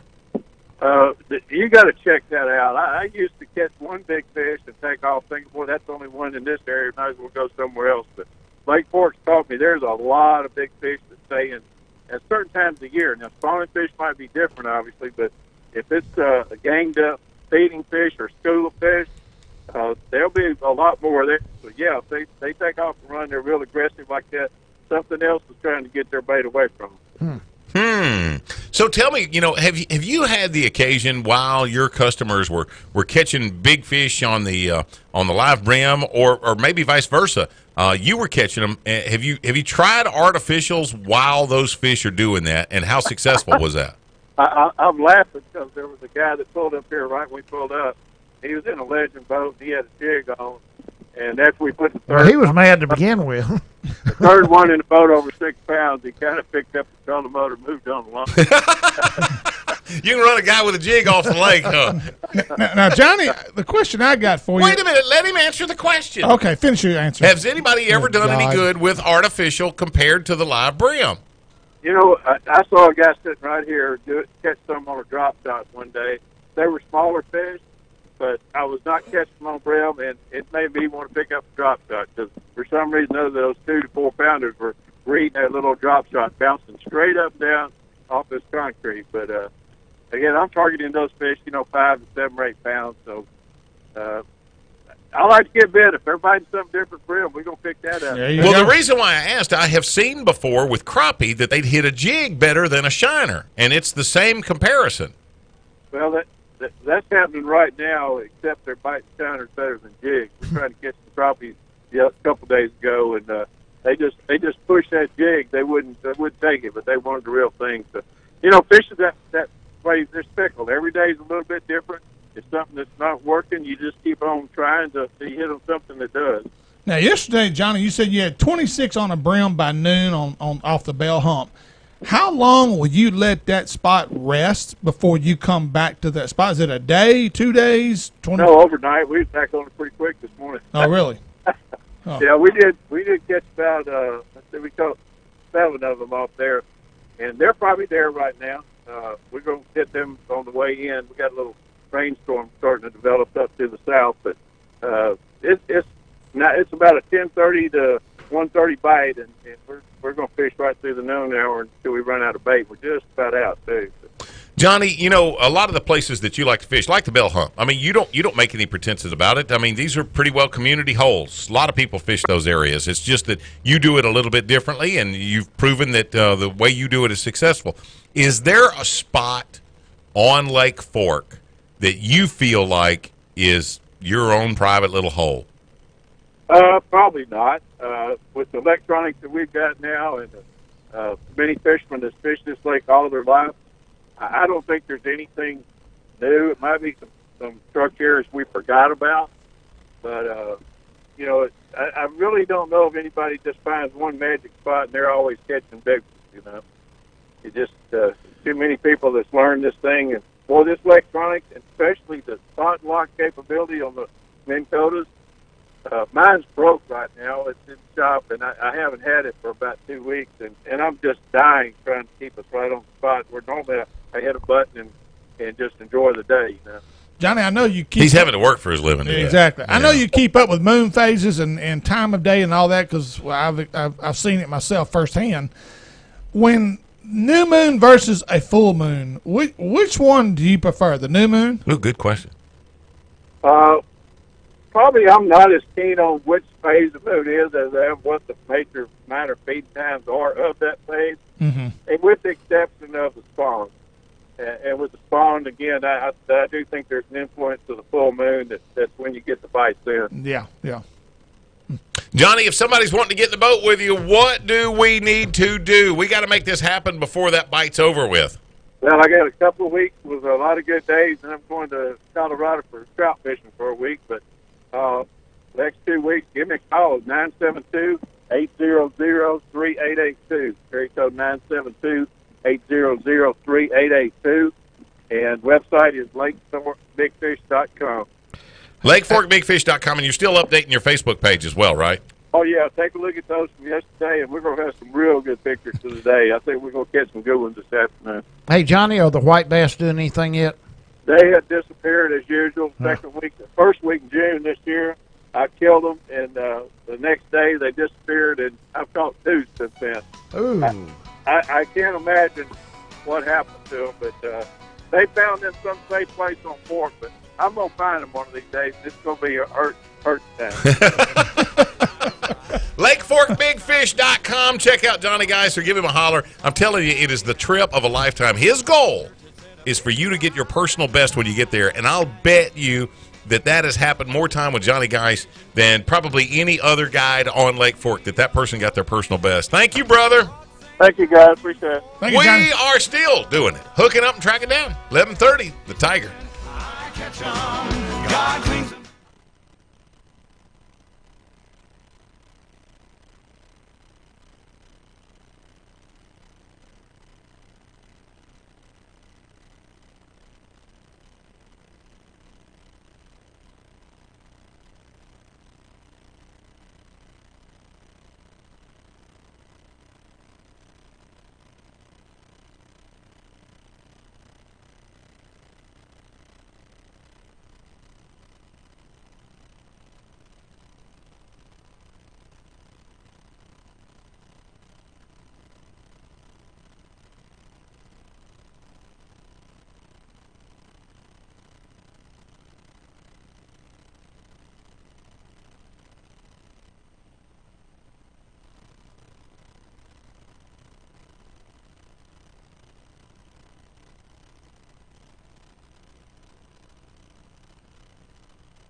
The Hook It Up and Tracking Down Show thanks you for tuning us in today. This segment presented by Nichols Department Stores, Spro Lures, Gamakatsu Hooks, and the CCA of Louisiana, protecting and preserving Louisiana waterways for years to come.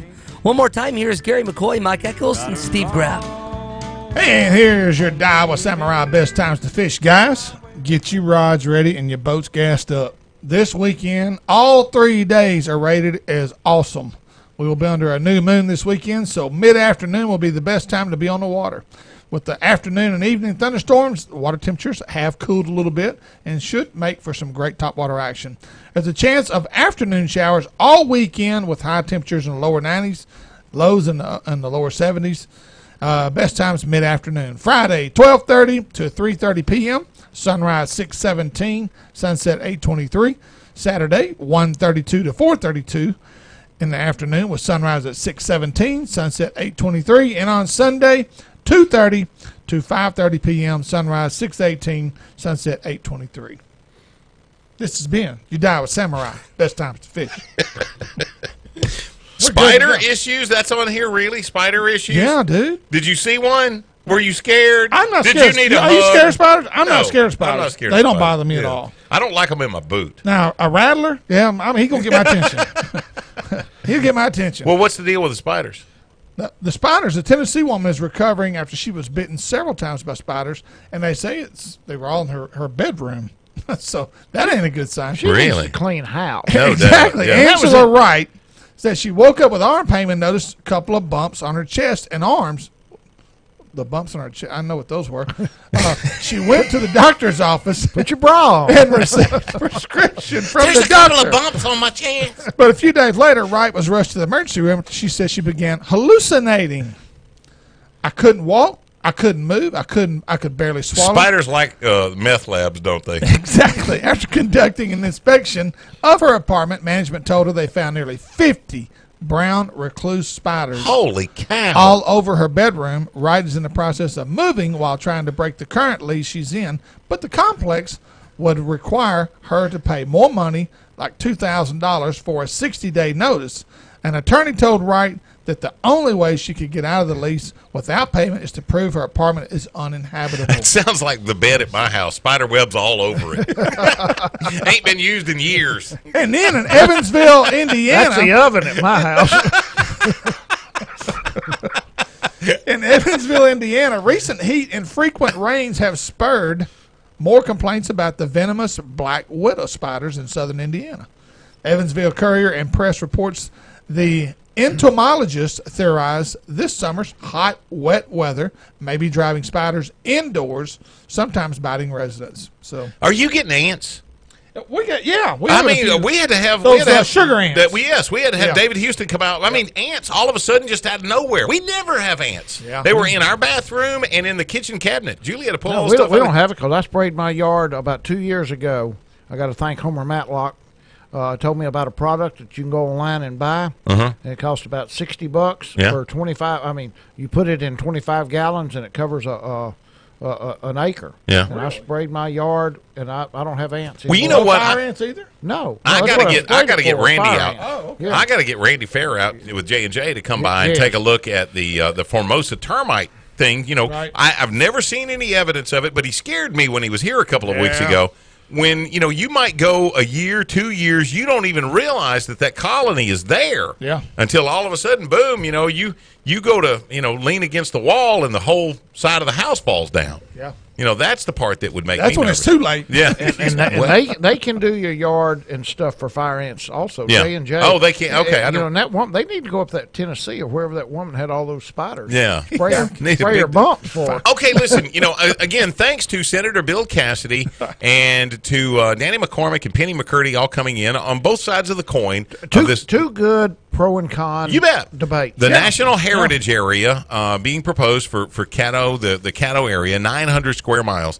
Mike, tell me this, when it's all said and done, do you think that ultimately that there will be enough support that the senator pulls his proposal on this? Enough support against it. Or, you know. I'm going to say that there's a good chance. Okay. There's a good chance. And, you know, the biggest thing is you just sit back and say, what good comes out of getting the federal government involved in something that the state ought to be doing? Yeah. It's never a good thing. I keep telling you, there was Social Security and welfare and Obamacare. Yeah. But seriously, why do you want the federal government? It's not what and I got to quote Ron Festivan again. Food stamp program. Not what happens here. It's the door it opens for the other stuff. Right. And I think that's the hidden agenda.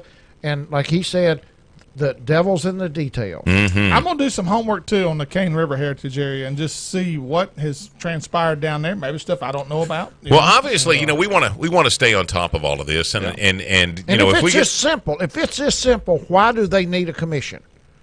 Well, and my question, why are they? Because there will be federal mandate that if you're going to get these dollars, we got to know how you're going to spend it. That's what the commission's job will be. I still find it hard to believe why this hasn't already come up before now. We're talking one of the oldest areas in the Louisiana Purchase. Yeah. With so much history here, it's ridiculous. Certainly. What you're saying is, why is it taking so long for you people to let the federal government screw you? Exactly. You got to go away. Shame on you. Well, Edwin Edwards couldn't figure out how he could get in on the action first. Exactly. That's what happened. I still say, when it comes down to it, somebody's going to make a bunch of money off this. I will. You asked Mike that question about. I think it's a done deal. I don't think it's going to happen. I think their mind is made up already. I don't think Cassidy can come in and sway enough people to change their mind right now. You don't think he could pull his? I just feel the vibe is like but you're right. But people like us have got to keep the ball rolling. Sure. If you're against it, you've got to keep the ball rolling. You just can't say, well, I don't think they're going to do it. But I don't want You've got to call your representative and tell them. But see, the thing about it is I hate this about elections. I don't want anybody to be against it without knowing why. And I don't want anybody to be for it without knowing why. Why are you for it? Why are you against it? That's the biggest thing for me, is be educated about that. Don't just say, I don't like it. Well, I don't know why I don't like it. I just don't like it. So you're saying, me saying I'm against it because I don't trust the federal government, that's not good enough? No. Well, no. I mean, I agree that, when it all comes down to the fact that, federal government, traditionally speaking, has not done a good job with much of anything. I would bet that somewhere over the course of time there has been something that they did right. I would bet you that there is. But if you don't want this, know why it is you don't want it. Yeah. But the federal would be my only thing. The federal government is a classic loan shark. What you get is not worth the interest. Ooh. That ought to be written down somewhere. On a T-shirt. Yeah, put that on one of the federal courthouses. That may be the only original idea I have come up with in my life. Hey, what do we got? I know that August the 25th, we're getting ready. We've got the Holy Angels bass tournament. Holy Angels coming up. Team tournament. What is that, $200 entry fee? I think so. Yep. And the winner's going to get $1 billion. Is that right? $1 billion plus. Yeah, okay. And are we going to have Joe and the guys come in and visit with us about that? Yeah. Okay. We'll have it set up. Okay. Yep. And do you know if they're going to be out anywhere? On occasion, they have been like taking entry forms and stuff like a Bass Pro Shop and places the around way he like that. talks, it's only going to be 2 opportunities, the 23rd and 24th at Red River South. Or online. Or online. Okay. Yeah. So can you register now online? I haven't looked at it. I'll have to find out. We'll give Joe on next week. We'll find out. We got the Cash Splash Championship coming up. That's not till the end of September. But please go on by Bayou Outdoors and go ahead and get entered, guys. So y'all know how many hot dogs to cook. That's right. That's right. There you go. Yeah. When you traditionally hold that, how many teams will you have that are qualified? 100? No. 80? No. I think there were 70-something teams qualified. Okay, how many of those will fish? 90%, 95%. Okay. Mm-hmm. Would they all be jealous to know that you paid every person who fished in the Boss Championship? Would those people be jealous to know that? Or should I not have mentioned that? I don't. It doesn't matter whether they're jealous or not, as long as they don't expect it. Well, it was a nice. We didn't expect it there either. I know it. Yeah. And it was a nice surprise. Yeah. Well, and that comes. Even if it just pays that gas. comes down to our sponsors. We've got people that sponsor Boss. We got people that sponsor both. We've got people that just sponsor Cash Splash. You know what? I gotta mention this. Denny Rogers. Mm-hmm. Just last month, named Louisiana's Dealer of the Year. Yeah, I saw that. Really? Dealer of the Year. Landers Dodge. And what a great, what an awesome guy. Denny is so low key. He's very visual. Yeah. He's out on a lot of stuff. But when you're around him, he is low key. And he is such a great guy. Just got this message from Joe Stevens with the Holy Angels. I have entries distributed at different locations. I would probably say Academy, Bayou Outdoor Super Just go Center. to Joe's house. He's usually drinking a beer on the back porch. Call Joe, BR. All right. Home. We're ready to go. Here we go. With this summer in full swing and so many people headed for the lakes, we just want to remind everyone about safety on the water. Make sure you have a life jacket for everyone on board. Make sure you have a throw cushion and that your fire extinguisher is recharged, accessible, and ready for use. But more importantly, while everyone enjoys spending time on the water, it's no place for consumption of alcohol. It's no different than going out partying. You must have a sober designated driver. So this summer, don't be a statistic, take precautions, and be safe on our local waterways. For Mike Eccles, Gary McCoy, Jay Whiteley, yours truly, Steve Graff. Thank you for listening. Tune in next week here on 1130 The Tiger for more Hooking Up and Tracking Down.